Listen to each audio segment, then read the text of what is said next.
من مواليد وهران جمال حمودي عام 70، حكم 4 مباريات في كأس العالم في البرازيل. صورة للذكرى قبل انطلاقة هذه طبعا نكسة عام 67. ركلة حرة لمصلحة نادي الزمالك، ملعوبة الكرة وكديابة والخطأ يأتي والفرصة لنادي الزمالك، الفرصة لكن كديابة في المرة الثانية يمسك.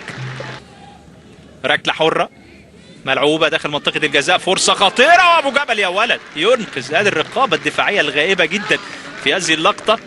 ده اللي تقدم باتريك لونجو ومعاه سليف كوليبالي على القائم البعيد، الاثنين تحركوا على القائم البعيد وكوليبالي هو اللي لعب الكورة. القليل اللي يحضر هذه المباراة من ناشئين نادي الزمالك اكيد يعطي حيوية. ودي خطأ يأتي من عبد الشافي، انطلاقة سريعة مراوغة من جانب اللاعب أدامة تراوري هو ورينفورد كالابا هيغيروا اماكنهم مع سير المباراه. هذه الفرصه لمصلحه مازيمبي، سولومون اسانتي، فرصه تصويبه وابو جبل. هذه فرصتين وابو جبل ينقذ. دفاع نادي الزمالك عليه ان يكون حذر جدا في هذه الكرات.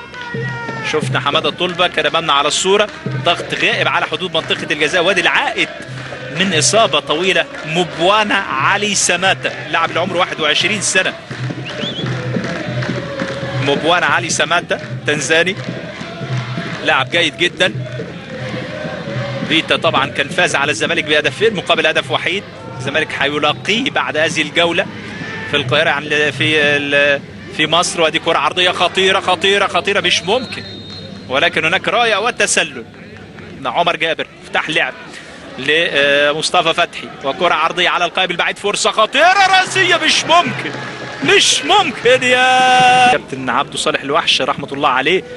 كان صاحب طبعا يعني لقب أصغر مدير فني. أحمد حسام، ربع ساعة مرت من زمن الشوط الأول، دقيقة 16 الآن ولا زالت النتيجة التعادل السلبي بدون أهداف. أدي خطأ واستغلال للخطأ وفرصة للهدف الأول. العارضة تتعاطف مع كديابة، ضاعت فرصة. ركلة جزاء لمؤمن زكريا ولد، وضع جسمه بذكاء وحصل على ركلة جزاء.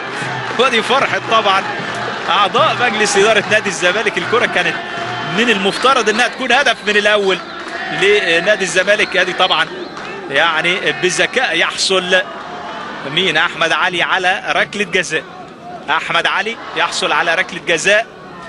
فرصة لتسجيل أول الأهداف لنادي الزمالك في الدقيقة 17 من عمر الشوط الأول.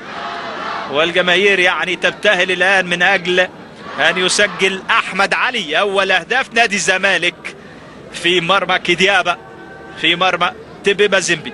جمال حمودي لم يتردد على الإطلاق في احتساب ركلة جزاء في الدقيقة 17 من عمر الشوط الأول.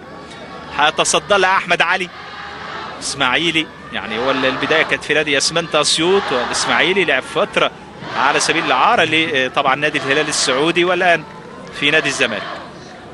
احمد وكديابه، عليه ان يكون هادئ.